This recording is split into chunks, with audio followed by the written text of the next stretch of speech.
এবং সেই শুনানিতে আজকে যারা আপনারা ভয়েডের প্রোগ্রামে এসেছেন, আপনাদের কষ্টের কথা বলছেন এবং সেটা সংক্ষেপ করে বলতে হচ্ছে। গল্পটা তো আসলে সংক্ষেপ না, এই যে প্রত্যেকটা মানুষের জীবনের একটা গল্প, এই গল্পটা তো একটা living memory of a cinematic tale. এই বাংলাদেশি নাটক সিনেমা দেখলে মনে হবে যে এইসব গর্ধবরা এইসব মানে গল্প লেখে কোথায়। এইখানে যদি আজকে কেউ আসতো, 2 ঘন্টা বসে থাকতো, তার তো 200 সিনেমা বানানোর গল্প তৈরি হয়ে যেত। অথচ বাংলাদেশের প্রডিউসারদের এগুলো নিয়ে মাথা ব্যথা নাই। তারা গল্প বোঝার চেষ্টা করে না যে গল্পটা আসলে তৈরি হয় কোথায়। গল্পটা তো আসলে সমাজে তৈরি হয়। গল্পটা হচ্ছে আয়না ঘরে গত 16 বছর ধরে গল্প তৈরি হয়েছে বাংলাদেশের প্রত্যেকটা গুম খুনের গল্প হচ্ছে কত শত হাজার সিনেমা হবার মতো জায়গা। তো সেই জায়গাতে আমরা দেখতে পেয়েছি যে আপনার রিপিটেডলি বলবার পরেও এই ব্যাপারে বাংলাদেশের পাওয়ারফুল ডিপ স্টেট এস্টাবলিশমেন্টগুলো পাবলিক তদন্ত কমিশন করতে দিচ্ছে না করতে দেওয়ার মাধ্যমে তারা যেটা বোধ করছে তারা আসলে জয়ী হয়েছে। তাদেরকে অত্যন্ত দুঃখের সাথে জানাচ্ছি, আসলে আপনারা বারবার হেরে যাচ্ছেন জনগণের কাছে। বাংলাদেশে যদি একটা সরকারি প্রতিষ্ঠান আকারে একটা গণতদন্ত কমিশন হতো, একটাই হইতো, তখন ভয়েড নামক প্রতিষ্ঠানের হওয়ার প্রয়োজন ছিল না, মায়ের ডাকের প্রয়োজন ছিল না। এখন যেটা হবে, বাংলাদেশের পাড়ায় মহল্লায় হাজার হাজার গণতদন্ত কমিশন হবে, গণশুনানি হবে। এই ভয়েডের উদ্যোগে হবে, মায়ের ডাকের উদ্যোগে হবে, আরও যত মানবাধিকার সংগঠন আছে অধিকারের উদ্যোগে হবে, আইন ও সালিশ কেন্দ্রের উদ্যোগে হবে। এই গণশুনানি, এই মানুষের গল্প বলার যে কাব্যগাথা গত 16 বছরের, সেইটা পাড়ায় পাড়ায় মহল্লায় মহল্লায় করতে হবে। তো দয়া করে যারা এখানে ভিকটিম ফ্যামিলি আসছেন, আপনাদেরকে দয়া করে অনুরোধ করব যে এই ধরনের প্রোগ্রামের জন্য আপনারা অপেক্ষা করবেন না। আপনারা লোকালি অর্গানাইজড হন, যারা রাজশাহী থেকে এসছেন, সিলেট থেকে এসছেন, চিটাগং থেকে এসছেন, লোকালি অর্গানাইজড হন। আপনাদের গল্পগুলো লোকালি বলেন, উঠান বৈঠক করেন, কি হয়েছে 16 বছরের হাসিনার আমলের আমলনামাটা গ্রামে গ্রামে মহল্লায় মহল্লায় আপনারা পৌঁছায় দিবেন। ভোট আসছে না, ভোটের সময় যেন জবাবদিহি করতে পারেন। কই গত 8 মাসে তো তোমাকে দেখি নাই আমার বাড়ির পাশ দিয়ে যাইতে, গত 16 বছরে আমার গল্প শুনতে তো তুমি আসো নাই, গত 16 বছরে আমার দুঃখ কষ্ট, আমার সংসার কিভাবে চলেছে, আমাকে যে মিথ্যা মামলা দিয়ে হেনস্থা করেছে, আমার দোকান বন্ধ হয়ে গেছে, আমি হাজিরা দিতে পারি নাই, আমার চিকিৎসা করতে পারি নাই, আমার বোনের বিয়ে দিতে পারি নাই, এই মজলুম জীবনযাপনের করার সময় তো তুমি আসো নাই। তাহলে আপনার গল্পটা যেন আগামী ভোটের নির্ণায়ক শক্তি হয়, এইটার জন্য হচ্ছে আমি বলছি যে ঘুম পরিবারের প্রত্যেকটা পরিবার 4টার মহল্লাতে আপনারা অর্গানাইজড হন। আপনারা নতুন করে ক্যাম্পেইন শুরু করেন প্রত্যেক পাড়ায় মহল্লায়, যে আগামী নির্বাচনের এইটা এজেন্ডা হইতে হবে, যে আগামী নির্বাচনে আপনি আসবেন আর মানুষ চোখ বন্ধ করে পুরাতন আমলের ব্যালটে ভোট দিয়ে দিবে, এইটা যেন না হয়। বাংলাদেশ 2 মানে বাংলাদেশ 2, দায় ও দরদের রাজনীতি মানেই হচ্ছে বাংলাদেশ 2, 1400 শহীদের রক্ত মানে হচ্ছে বাংলাদেশ 2, বাংলাদেশ 2 মানে হচ্ছে আপনাদের প্রত্যেকটা পরিবারের গল্পগাথা কাব্যগাথা হচ্ছে বাংলাদেশ 2। আপনাদের গল্প দিয়ে আগামী দিনের বাংলাদেশ বিনির্মিত হইতে হবে। আপনাদেরকে ছাড়া, আপনাদের গল্প বয়ান ছাড়া আগামী দিনের বাংলাদেশ হইতে পারবে না। এইটা হচ্ছে আগামী দিনের রাজনীতি। এবং সেই জায়গাতে আপনাদের এই প্রত্যেকটা ফ্যামিলির পাওয়ারফুল জায়গা আছে, এবং আমি এটা বিশ্বাস করি আপনারা মহল্লায় মহল্লায় অর্গানাইজড হন। এবং তখন এই ধরনের ভয়েডের যারা নেতৃবৃন্দ আছেন, মানবাধিকার কর্মী আছেন, আপনারা ওনাদেরকে দাওয়াত দেন। কারণ আপনাদের পক্ষে ঢাকাতে প্রত্যেকটা মিটিংয়ে অ্যাটেন্ড করা, মানববন্ধনে, তারপরে মিছিলে সমাবেশে আসাটা আপনাদের জন্য অনেক জটিল। তাই আপনারা লোকালি এটা অর্গানাইজ করেন। আর গণমাধ্যম, মূলধারার গণমাধ্যম গত 16 বছরে তো আমাদেরকে কাভারেজ দেয় নাই, আমরা দেখেছি আমাদের, কারণ ওনাদের লিমিটেশন ছিল। অধিকাংশ মালিক আওয়ামী লীগের, এরা হচ্ছে ডিজিএফআই এনএসআর ইনস্ট্রাকশনে চলে, কোন নিউজ যাবে কোন নিউজ যাবে না, টকশো থেকে মেহমান হইতে পারবে না, দিয়েছে কারা? এই যে আমাদের অনলাইনের ভাইরা দিচ্ছেন, যারা অনলাইন সাংবাদিকতা করেন, হিউজ কাভারেজ দিয়েছে। আপনারা আমাদেরকে এইভাবেই চিনছেন। আমরা যে ঢাকায় বসে 10 জন 20 জনের সমাবেশে বসে চিৎকার চেঁচামেচি করছি, ওনাদের মাধ্যমে আপনারা চিনেছেন। তা আপনাদের প্রত্যেকের কিন্তু এরকম একটা মিডিয়া ঘরের মধ্যে আছে, আপনাদের ফেসবুক আছে, আপনাদের ইউটিউব আছে, অথবা আপনারা এই উঠানে উঠানে করে এই গুমের গল্প নাটকগুলো আপনারা তুলে ধরেন। আপনার লোকাল স্কুলে যান, প্রত্যেক স্কুলে দেখবেন বার্ষিক প্রতিযোগিতা হয়, প্রত্যেক কলেজে হয়, মাদ্রাসায় হয়। এই যে আবু সাইদকে ঘিরে দেখবেন এখন প্রচুর নাটক হচ্ছে গ্রামে মহল্লাতে। আপনার মহল্লাতে আপনাদের জীবনের এই গল্পগুলো তুলে নিয়ে আসেন। এখানে রাজশাহী অঞ্চলের 2 জন সাংবাদিক ভাই আছেন, গল্প লিখতে পারে, উপন্যাস লিখতে পারে, আপনারা দায়িত্ব নেন। আপনাদের এই গুম পরিবার নিয়ে গল্প লিখবে, আপনাদের এই গুম পরিবার নিয়ে এই গল্পটা আপনার লোকাল মহল্লার স্কুলে মঞ্চায়িত হবে, সেই উদ্যোগ আপনারা নেন। এটার মধ্য দিয়ে যেটা হবে যে এইটাই হচ্ছে বাংলাদেশের গল্প আকারে তুলে আসবে, ফুটে আসবে। শুধু ঢাকার দিকে তাকায় থাকবেন না, ঢাকা কিন্তু করাপ্ট জায়গা। ইবনে খালদুন যারা পড়েছেন তারা জানবেন যে শহর এবং কেন্দ্র হচ্ছে is the centre of the corruption and criminal সিন্ডিকেটস। এই জন্য শহরের উপরে সবসময় ভরসা করবেন না। 24-এর গণ অভ্যুত্থানে শহরের লোকরা থেকে গ্রামের লোকরা বেশি শহীদ হয়েছে।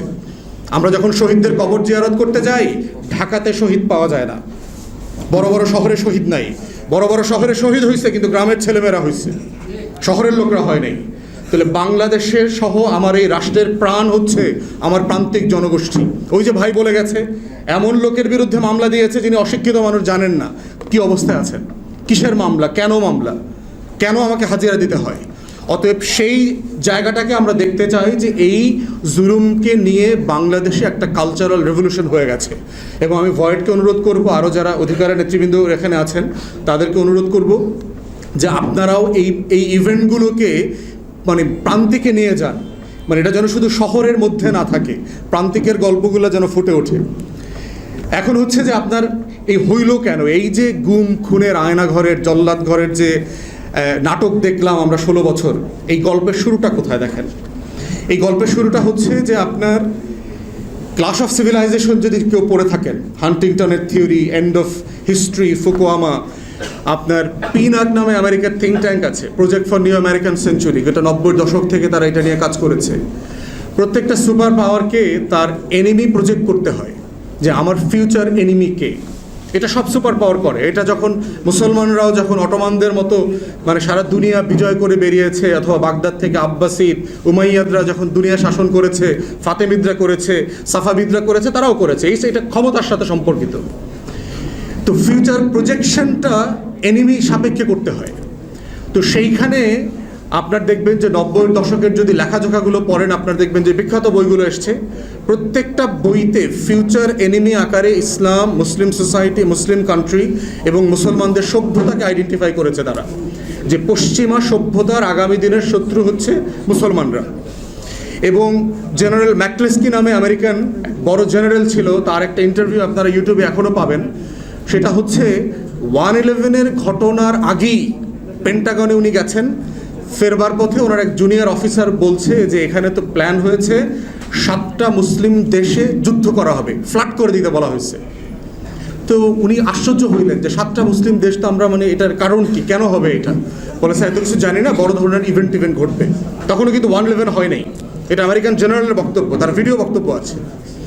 এবং সেখানে সে বলছে এই যে মুসলিম দেশগুলো যেটা দেখলেন না, এখন সিভিল ওয়ার চলছে, গৃহযুদ্ধ চলছে, একের পর এক নাস্তানাবুদ হয়ে এই উসিলায় সেই উসিলায়, গণতন্ত্রের উসিলায়, এর পক্ষে সের পক্ষে, জঙ্গিবাদ, মৌলবাদ, এই আল কায়েদা, আইসিস, খেলাফত, বাগদাদি, যত কিছু দেখলেন না, ওসামা বিন লাদেন টাদেন, এই সব নাটকের গোড়া হইল ওই জায়গাটাতে, যে সুপার পাওয়ারের ফিউচার এনিমি প্রজেকশনটা কি, ফিউচার শত্রু প্রজেকশনটা কি। যেভাবে আমরা বলছি না যে ভারত আমার শত্রু রাষ্ট্র, কারণ বাংলাদেশকে রাষ্ট্র সাপেক্ষে বেঁচে থাকার শর্ত হচ্ছে তার শত্রু এবং স্বার্থ সম্পর্কে অবগত থাকা।